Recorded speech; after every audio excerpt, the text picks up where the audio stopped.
Welcome to the Plant Grow Reap podcast. Welcome back to the Plant Grow Reap podcast. I'm Chelsea, and today I have the absolute pleasure of being joined by a local award-winning, self-called socialpreneur, Jayne Clarke. So Jayne is a community wellbeing specialist and the CEO and founder of Imagine Re-Evolution, a charity dedicated to building strong communities by fostering intergenerational connections. So welcome, Jayne. It's lovely to have you here. Thanks, Chelsea. Thanks for having me today. And we appreciate you coming all the way into Hawthorne East because I know you're based a little bit more out my way. We were just talking before that we're very local to each other. Yes. And look, it's not that far and I didn't have to drive in traffic, so it was even better. So, yeah, we try and do the podcast so that people don't have to try and navigate Camberwell Junction at peak times. Very grateful for that, so thank you very much. It's all part of the experience. And it's particularly lovely to connect with you officially as well because I know we've got a few mutual I was going to say friends, but they are friends because we at Angel Group, we work with Big Group Hug a lot and we work with the Australian Communities Foundation a lot, and I've seen both of those names pop up as I've been diving into what you do. So it's good to see we're in the same circles. Yes, absolutely. Yes. Can you tell us a little bit about what you do at Imagine Re-Evolution just to get started? Yeah, sure. So Imagine Re-Evolution works with young people who are experiencing disadvantage and disengagement from community and life. We take items destined for landfill, we reimagine that into something new, and then we teach young people how to commercialise those skills so they can start a side hustle or they can go into paid employment. That's our official piece. Yeah. The main thing that we're doing is creating community connection. And so we know that most people are disengaged from community because of the lack of connection, and we do it in a space of kindness and love. Yeah. And so, yes, we've worked with 150 young people last year, got over 74 volunteers. Our youngest volunteer is 8 years old. Our oldest volunteer is 89 years old, and it's just a beautiful space to be in. That's absolutely beautiful. And how did you find yourself in that space? Because I know you've had a very diverse range of roles and worked across many industries. How did you find yourself in this so area? I worked in finance and I was an accountant for 25 years. But when I left school, I did a disability degree. Yeah. So that was my first step out. But I didn't have the emotional kind of maturity to deal in that space. It was very emotional.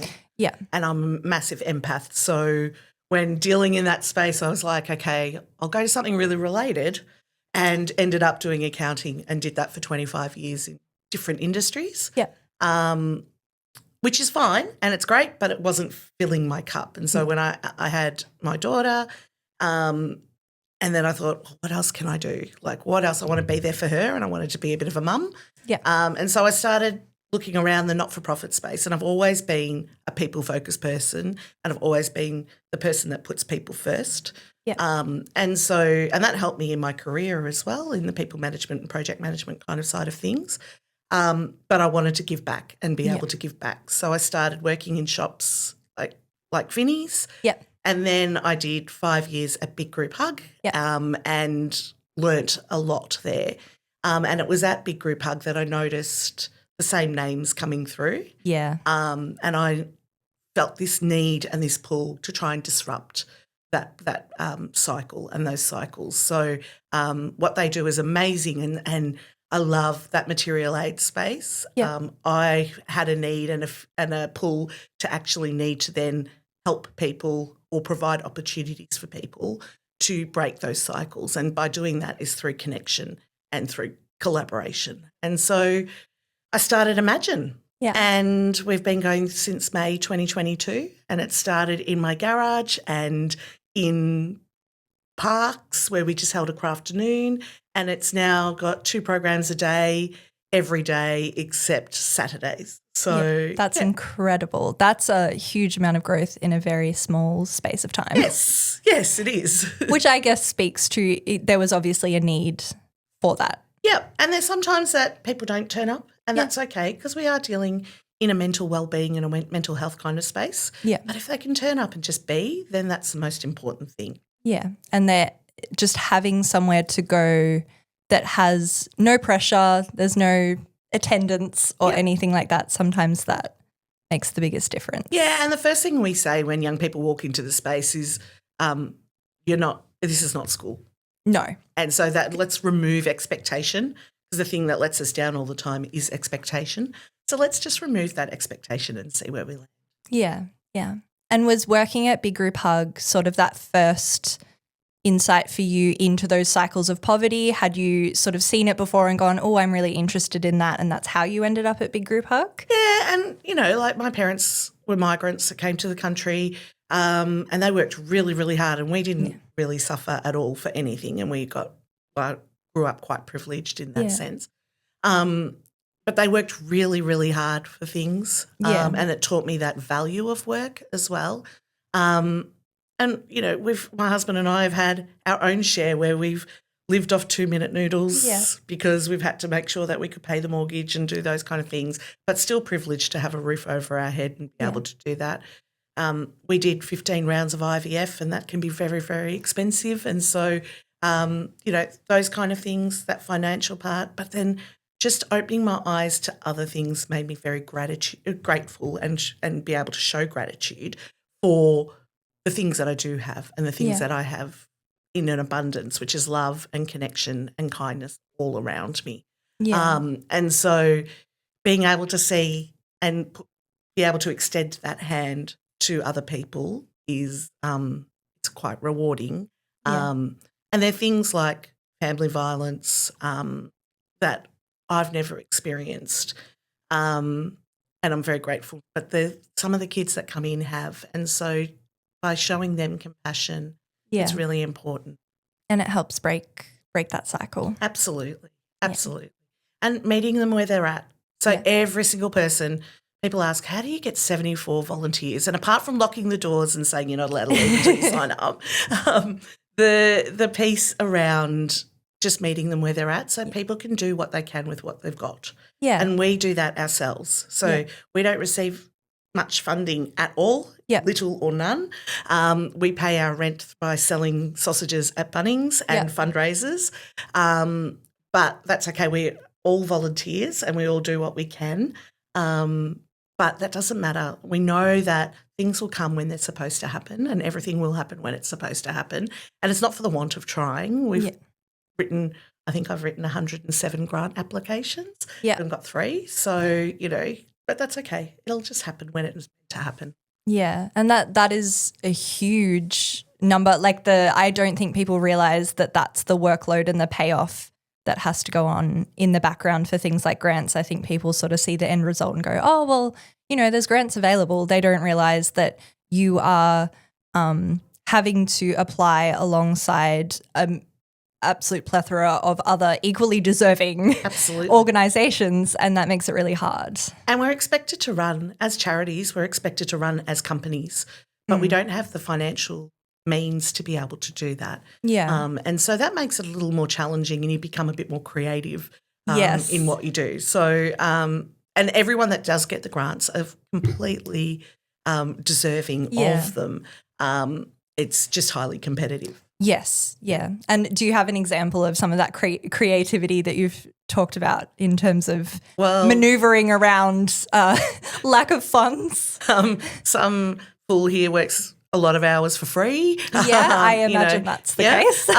And you just do. Everything in our space, apart from the property that we rent, we have donated. So all of our tables, our chairs, our televisions, and you think, oh, yeah, but we got this massive 75-inch television donated, and we're like, oh, my gosh. So we use that for our presentations. We use that when we're trying to craft, and we're like, oh, what can we do with something that's come in? Yeah. Then we put up YouTube or Pinterest and have a look through things and really co-create with the young people that are sitting across the table about how we can do things. We've got some really amazing corporate partnerships that donate wood. Like all the wood came from a social enterprise called Super Yard, who got the wood from the Melbourne Cup Carnival, and we built all of our benches and our work benches out the back. All of our tools are donated. Everything is donated. So we're very lucky with that support that we get both from community and the local businesses. Yeah, that's incredible. And yeah, I certainly imagined that there's a lot of free labor going on in the background. How many yes. hours a week are you working? Look, I've lost count, but if you ask my family, Yeah.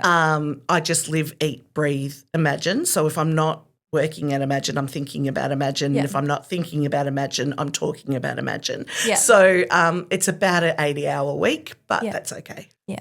How do you manage that in terms of your own self? Because you mentioned you're an empath, and that would be a lot to take on in terms of seeing all these people that are in these situations that can be really troubling. How do you take care of yourself? Yeah, there's times, I'm not saying I'm perfect at all, because there are times when it all becomes very overwhelming, and I just need to step back for a little bit and just catch my breath.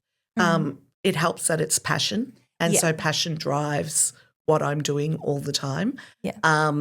I have an amazing support network. So 74 volunteers Yeah, that's means incredible. that I'm not doing it all alone. There's a whole group of people that fill those gaps that we need. We've got young people running our social media. They're mentored by social media businesses and digital marketing businesses. So there's just a real sense of community that comes in. So that's how I look after myself, knowing that I can take a breath if I need to, and there are people there that will continue on, is a beautiful thing. I'm a bit woo-woo, so I like my meditation and I do those kind of things as well. I knit and crochet because that's really mindful, and I only learnt that because of Imagine. Yeah. So I never knew how to knit or crochet before I started Imagine Re-Evolution, and now I do it all the time. So yes. That's incredible. And have you seen, is there a pipeline of people who have come in through the program and then have become volunteers later, or are you hoping to see a little bit of that? Yeah, we've got some that have done that. A lot of them just still, we don't really differentiate between participant and volunteer when we're in this space. It's kind of just a group of people coming together and working together. Yeah. And that kind of moves that any kind of stigma or anything like that, and it changes the way we learn as well. So we're learning from the older generation giving their, imparting their knowledge, and then we've got the younger generation learning from them, but they're learning as much from that younger generation as well. And so it's really just a group of people coming together and learning from each other and the different ideas that come up. Without having to be too rigid. And I think that's probably something that we pride ourselves on at Imagine, is that we're not very rigid. Yeah. So sometimes we can have everything planned and it's going to be the best day ever and we've got all of this, and the young people come into the space and go, no, we're not doing that. And we're like, okay. So we've just got to be able to pivot really quickly, and having that ability to pivot is really important. So that kind of aids to people just looking like they're volunteers all the time. Yeah. But the stories that we hear from the young people about what they do and what we see, so they can come in, they may not go to school, they may not connect anywhere else, but in our space they connect, and it doesn't take long.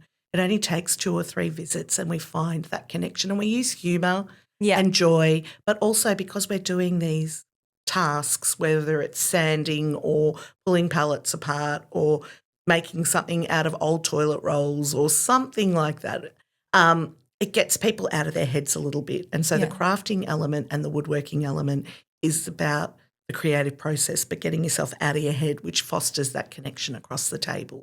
So the participants become volunteers and the volunteers become participants all along the way. Yeah, it's all very fluid and intertwined, and it sounds like a very like you talk a lot about community obviously is at the heart of what you do, and that is a community. It's what it's meant to be, is the older generation teaching the younger generations things that they've learned and vice versa, and sort of lifting each other up all together. Yeah, and the introduction of social media, I love social media and I think it's an amazing thing, and I love being in a digital age.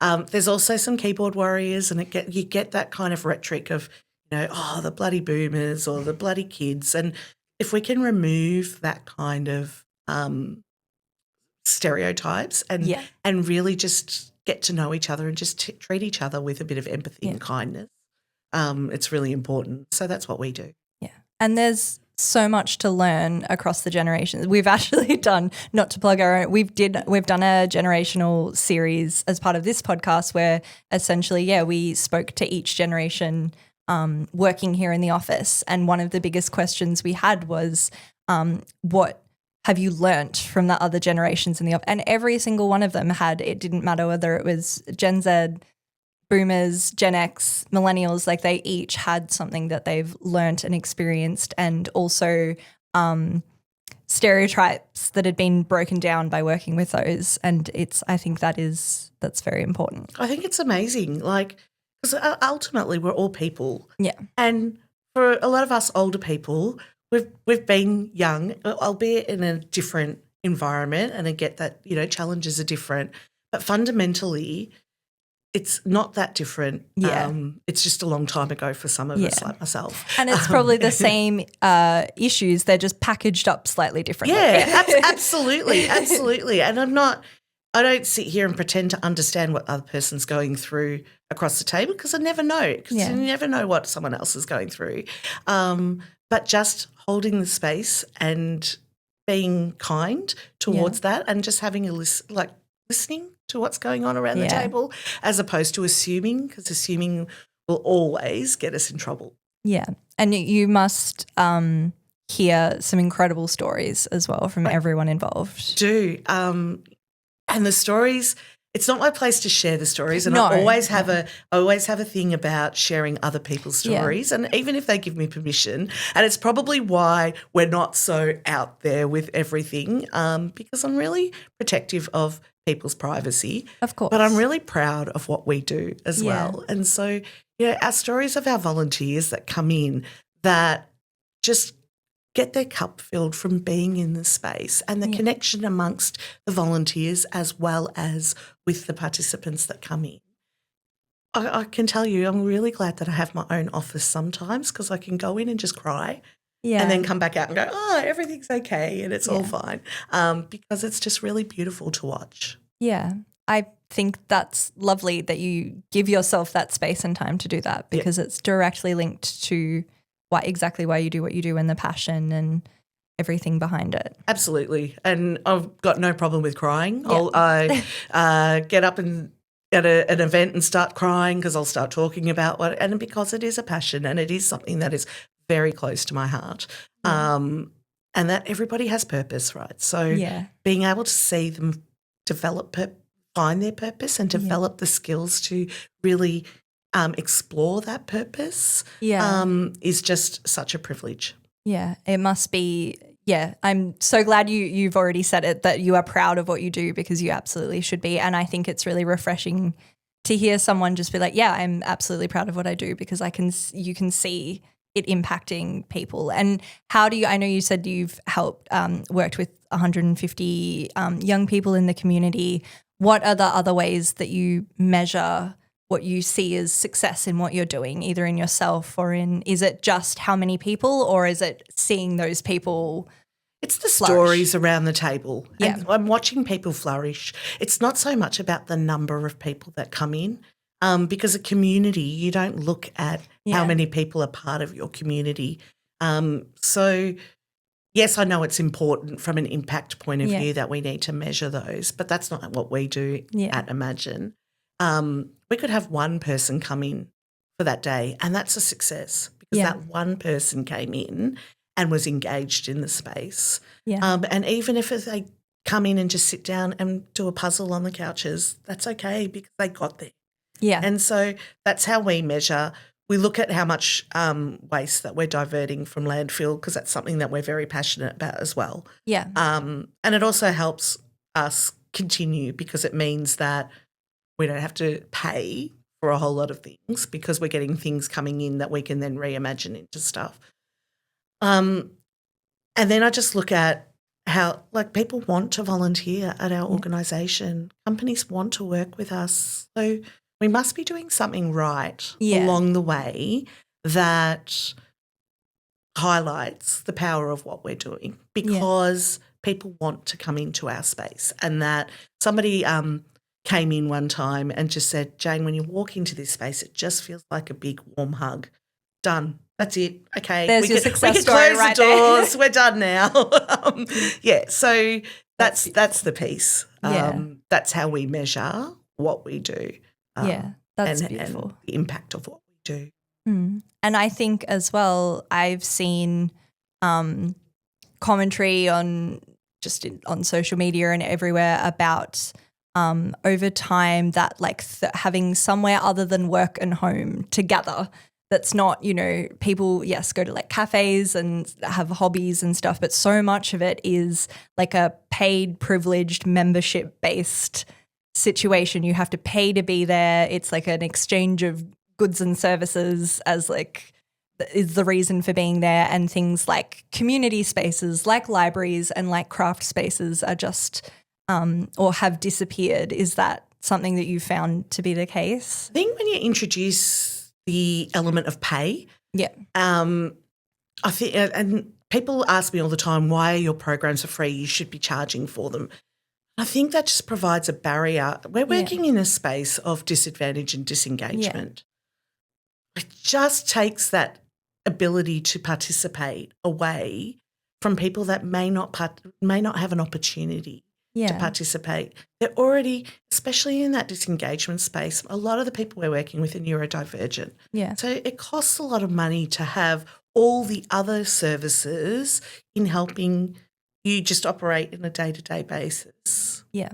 If there's something that's free that you can come and still be part of a community, and we make it work, like as I said, we do what we can with what we've got, and I think that's really important. I think if we take away, and it evens out the playing field, so it doesn't matter how much money you've got, it doesn't matter how little money you've got, you're all the same in the one space and you're all doing a similar thing. And I think that's a really powerful and important thing to be able to do. Yeah. Well, everyone deserves community. And absolutely. It shouldn't be something that has to be paid to access these places, and it provides a safe space for people to go and create or be or engage with others without putting a price tag on it, and I think that is extremely important. Absolutely. And, the dream is to have paid roles in the spaces, because volunteering is great, but it always fits into your life. Yeah. And so there could be times where we don't have any volunteers at the moment because they're all travelling or they're doing something, and that's their right. That's absolutely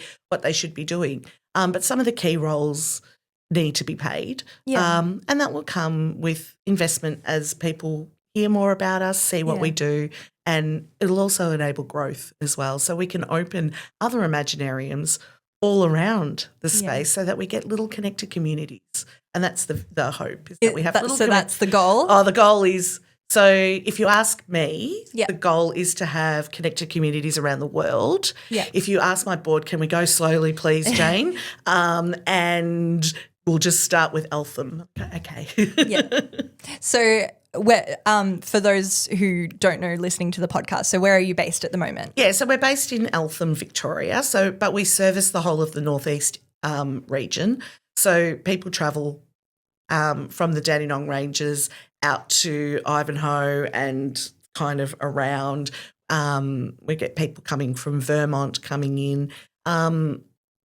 We're not place-based in the sense that we can only service a certain area. Yeah. If you can get to us, you're welcome to come to our space at any time. Yeah, beautiful. So the next thing on your radar would be another spot within sort of the greater Melbourne area. Yeah, and even just within our northeast region, having a few more Imaginariums around would be amazing, because the power of that community connection in each, activating those little communities, is amazing to watch, right? It's that power of other people helping other people within that community, kids advocating for their peers. It's a really beautiful thing to watch. Yeah.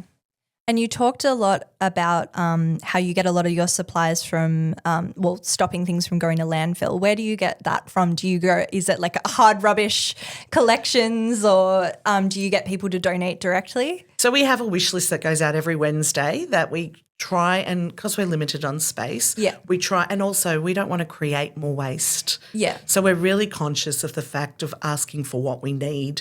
Sometimes someone will come to us and say, can you use these? And we'll go yes or no. Yeah. But I'm not adverse to jumping in a skip and pulling stuff out.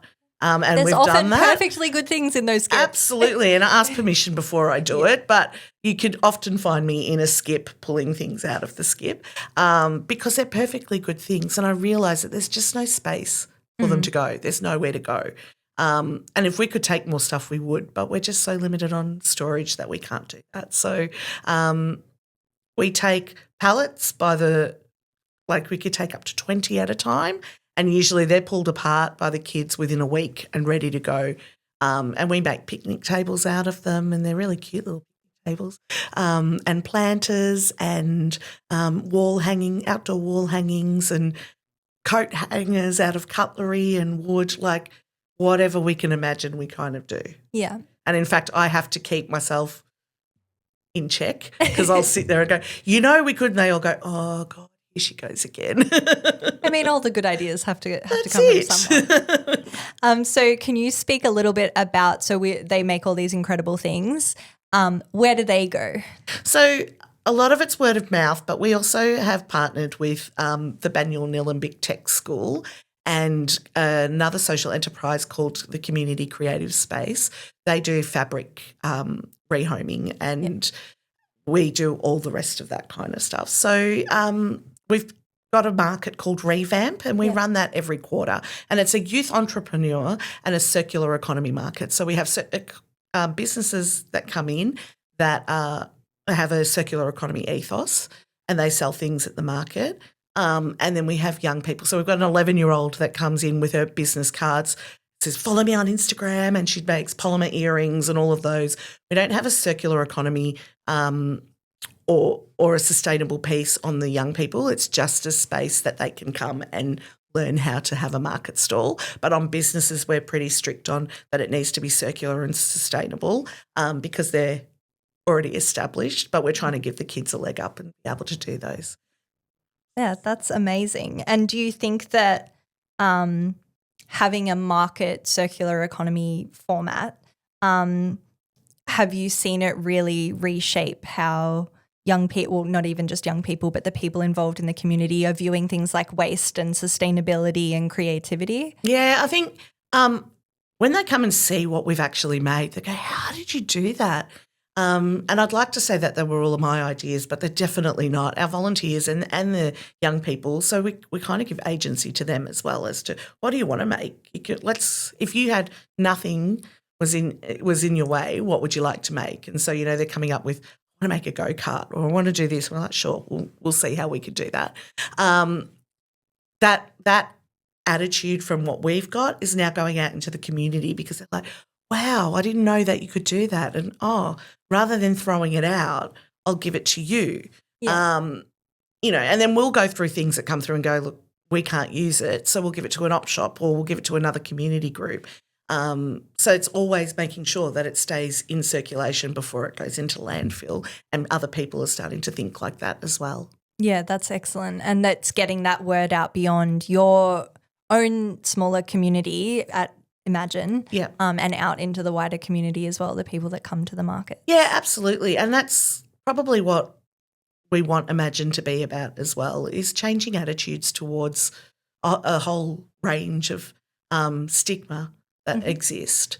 And so, sustainability, you don't have to put everything in hard rubbish. Yeah. And I know it's because places that do take things like ourselves are limited on space. Yeah. And it's the only thing we can't manifest more of is space. So they end up in landfill, but they could be perfectly, amazing. And so being able to sell them at Revamp means that we can give it a new life. Yeah, that's wonderful. Yeah. And the wish list you talked about, where do people find that wish list if they have some things sitting at home that could be always on that wish on our list? socials. So you can follow us on Instagram, on Facebook. It's our two main areas. And every Wednesday the wish list comes out, and that's our most needed items at the time. But if you have something that you've got that you think, I wouldn't mind knowing whether they could use it, just contact us via our socials, via email, via our website. And then we try and get back to you as soon as possible with yes or no. Yeah. But, checking in first is always good.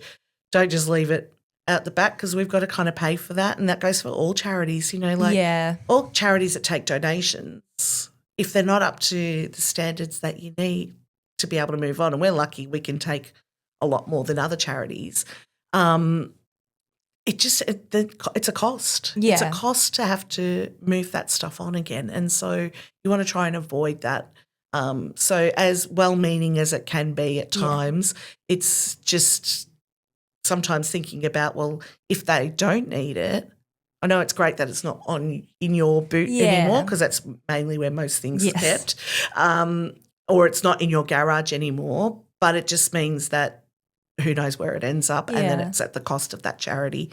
Yeah, you're sort of kicking the can down the road. You're making it someone else's problem instead of actually thinking about the impact and whether it can be used. And just taking that time to make sure that it is usable to whoever you're giving it to. Because there would be absolutely be, I assume most of the time, someone or a group or a charity somewhere that can use it. It's just finding the right home for the right thing and not just, like you said, dumping it and leaving it for them to. And we try as an organisation to try and connect with as many organisations around so that we do have a list of places that go, we can't take it, but I know someone that you maybe want to talk to them, or you maybe want to talk to them, and that's part of networking, right? Yeah. So just knowing where to go as well. Most not-for-profits talk to each other. So of course. It's a good way to be able to, find out more about other organisations as well. Yeah, and being able to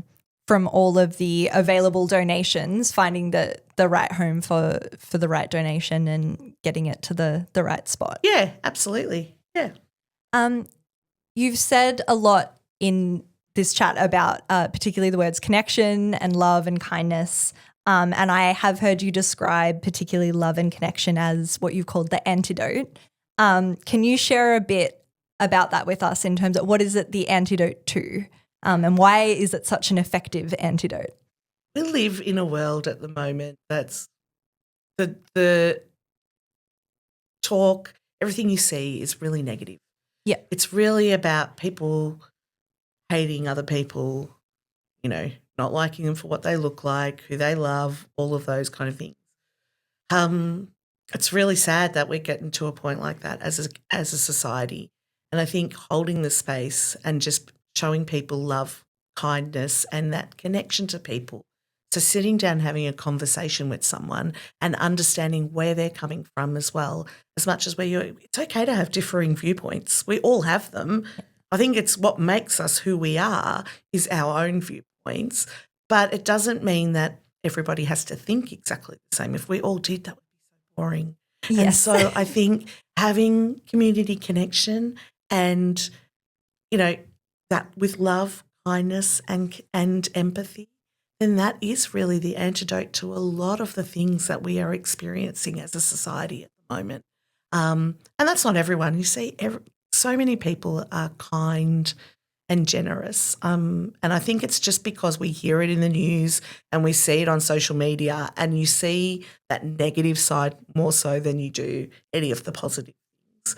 But if we just went with that love and connection, I think the world would be a much better place. Yeah. And you've seen it in real time in what you do, that the love and connection is, bringing out the best in people. In everything. And when you go in to something anxious, and it's our own anxiety, it's our own brains that are kicking in at that point because of something that's not sitting right in there. And our brains are made to protect us. Yeah. We know that that's what they're there for. But sometimes it's okay to say to your brain as well, thanks, I really appreciate that you're looking after me, and treating that with love and kindness as well. Yeah. And just saying, but I think I've got this. I think I've got it, and I'm just going to sit down and have a conversation with this person, or I'm just going to explore this new thing, or I'm actually not even going to give it the time that it needs and just get on with my life. And that's kind and loving as well. Yeah, you've got to extend that kindness to yourself. Absolutely. I think that's the first place that you've got to go. When you go on an aeroplane, they don't say, hey, and I say this a lot, but you don't say, hey, put your oxygen mask on everybody else first and then put yours on. They say, put yours on because you need to be your best self before you can ever be anything for anyone else. Yeah. No, that's it. That's incredible. And it's very accurate that you are able to show up for other people when you have are your best self and your best. Yeah. Absolutely. And I think, and it's okay to show up when you're not. I'm not saying that it's this toxic happiness that you've got to be perfect all the time, and that's not it at all. Just be you. That authenticity and that realness is really important. And I think, when I work with people in my coaching space and those kind of things as well, I always think in your gut, you already know who you are. Yeah. Lots of people already know, and you're just a bit scared to show it sometimes. Yeah. And I do it all the time. You come into a new space and you go, oh, I'm going to be a bit too much, or I'm going to be a bit too loud, or I'm going to be a bit this, or it's just your brain kicking in again. But really deep down, you know who you are, and just be you. I think it's really important to just be you, because not everyone's going to like you, and that's okay. And you're not going to like everyone, and that's okay. Yeah. And the world will keep turning, but you just have to do it within a space of loving and kindness. Yeah. No, that's exactly it. That's exactly it. You said that you've learned how to crochet as part of this. What's the coolest thing you've crocheted? I'd love to know. Cool. Oh, I made my daughter a little bag for her birthday, and I never thought I'd be able to do it, but that was the coolest thing. The thing I cannot do, and I'm okay with it, is make little animals and do all of those things. The amigurumi, I cannot do it. I have tried. I lose track of time. But I've made face washes and face scrubbies and those kind of things as well. But bookmarks and a little bag for my daughter was really exciting. That was up there. Yeah. No, that's amazing. That's it. I wanted to know, I didn't want to make you choose a top 3 out of all the things you've ever seen. I don't want to create unnecessary competition. You can share the coolest thing you've ever seen made if you want. So many things. In fact, I go down so many rabbit holes. I spend too much time on Pinterest and too much time on YouTube just looking at amazing things that people have made. I love the things that the precious plastics people are doing in Banished, that they're taking. We do a very raw side of that, but they take it and make it into amazing things. We found planters that were made, like 3-dimensional kind of things that were made out of, melting bottle tops, and that's really cool. I love watching things just made out of toilet rolls. What's the coolest thing you've ever made out of toilet roll? The coolest thing we've made out of we made little people actually, but the reason it was cool was because of the young people that were there, and just put everything out on the table and said, go for it. Yeah. And the creations they came up with without being prompted was phenomenal. Yeah. So who would have thought that the humble toilet roll could turn into so many different things, and into art pieces as well, with a bit of paint and a bit of glue, and we're not adverse to glue or paint. We have lots of it, but just watching that be transformed has been amazing. And it's an opportunity for completely free reign creativity that a lot of people might not have access to in everyday life. Because even if you do, art at school, there's always a brief. There's always this is what we're trying to get and some criteria to work to. Yep.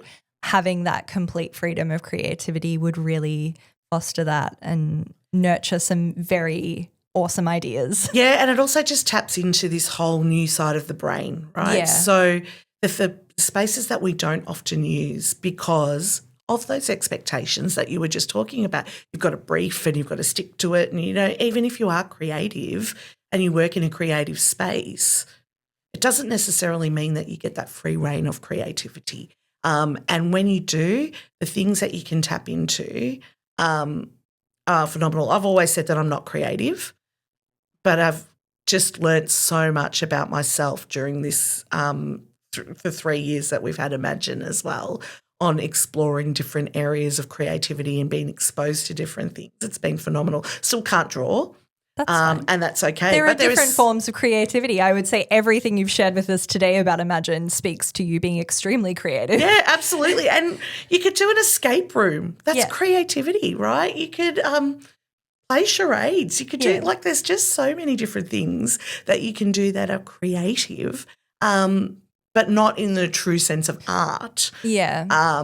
But then, as I say to the volunteers that come in and go, Jayne, we're not creative, I go, just remember, and they're going to be rolling their eyes when they hear this, because I say, just remember that there was a person that stuck a banana with gaffer tape on a piece of canvas and made millions of dollars, right? Yeah. And that's creative. So creativity is really subjective. It is. And just explore. There's no right or wrong. Like we tried to make button bowls the other day, so paper mache but with buttons. Yep. They didn't quite work. Yeah. But that's okay. That's part of the process. That 100% it was part of the process. And there was frustration and there was laughter and there was lots of that because we're dealing with teenagers. So that's going to be the first thing that comes out, and that's okay. What they don't realise is that I invented that, and so, don't use it. I say it to my daughter all the time. But the process of trying something new that's outside of your comfort zone. And that it's okay that not everything turns out 100%. That's an important thing to learn. I think there's a lot of very high expectations and, the good and the bad side of social media we've kind of already touched on. But that expectation that you're comparing your 100% to people, the best 3% of everyone else's life. Yep. Sometimes you make the button paper mache and it doesn't work out, and that's actually perfectly normal and fine. Yep, absolutely. and allowing yourself the space to just go, oh, well, what could we have done a bit differently? But you don't even have to do that. You could just go, it didn't work, I'm not doing that again. Yeah. And that's okay. Yeah. That's all right. So, that's something we're very passionate about. And it's been a really big learning curve for me as a perfectionist to just let go of not having that perfection all the time as well and just letting be. And so I'm learning every day, and I think everybody has to learn every day. Yes. You have to learn something new every day. If you're not learning, you're going backwards. Yeah, absolutely. And so I think life is just about learning. And so we don't have to be perfect. You don't have to get the perfect score at school. You don't have to be part of, you don't have to find your place all the time. You just have to be and just be you. And that's the most important thing. Yeah. There's this pressure at school as well to have to be something. We're told from a very early age, what are you going to be when you grow up? And then when you finish school and you meet someone, when are you going to get married? And then after you get married, when are you going to have kids? And then, if that's the place that you want to go, great. If it's not, but why do we have to always be thinking 10 steps down the road? Why can't we just be thinking about right now? Right now we're sitting across the table having a conversation and it's wonderful, right? Yeah. That's the space that we're in at the moment, and it's the present moment. So I'm not thinking about, well, maybe I am a little bit because I'm human, thinking, oh, God, why did I say that? Because, I've already said it. But there are things that you just got to be present in the moment, and I think it's really important. Yeah, and having creativity is a big part of that. You spoke about mindfulness earlier, and just getting those people out of their heads and doing something with their hands or their minds or creating something.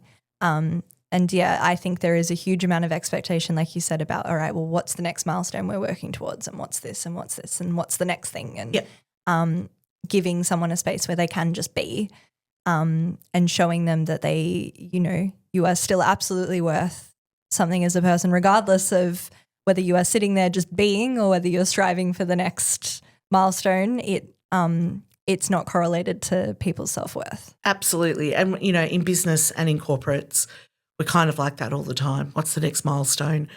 It's month end. Oh, God, we've got to get these things done. It's year end. It's what's next. I don't think we have to be like that all the time. Sometimes we can just be. Yeah. I understand that business still needs to run, and I understand those tasks need to happen. But unless it's the dire need of somebody's life in our hands, everything else can be okay. Like if you make a mistake, it can be fixed. It's not the end of the world. And just, again, that love, connection and compassion comes in every time. So whether you're managing people in a corporate environment or in a not-for-profit environment or just your family at home, there are just ways, even your friendship groups, like just being kind in that space. So that's where that love connection is really the antidote. Yeah. I think that's a beautiful note to end it on. Yeah, thank you. Before we finish up, Are there any exciting things on the horizon at Imagine that you want to share with us and the podcast listeners? Sure. So actually got 3 things. So we've Yep. got Revamp coming on the 13th of September and on the 29th of November, and that's the market we've been talking about. But the one we're really excited about is our inaugural gala dinner, which is a massive fundraiser for us, and that's on Saturday the 15th of November. And we're welcoming everyone to come along to that. So keep an eye on our website for when the tickets come on sale. And we're hoping to find a really amazing guest speaker that will come and do that for us and really bring that night alive. Amazing. We will absolutely share all the details for that in the episode description for you. Great. Thank you very much. No worries. Thank you for joining us today, Jayne. I've really, really appreciated it. And we will absolutely include links to Imagine social pages so that people can check out the wish lists and the website as well if they want to get in touch about being part of the community or donating to the community or anything like that. What's next in your day? Where are you headed? Are you doing a volunteering or craft session after this? No. So today we've got knitting at 4:00 this afternoon. But I also then put my mum hat on and now drive kids from school to extracurricular activities and fit all of that in the same time because that's what we do. But yeah, it's a fun afternoon doing that. Excellent. Well, thank you so much for spending the morning with us. We really appreciate it and enjoy the rest of your afternoon. Thank you. Thanks for having me. That's all right. Thanks for coming in. Plank Grow REIT will be back with a new episode in a fortnight. Subscribe wherever you get your podcasts and we'll chat again soon.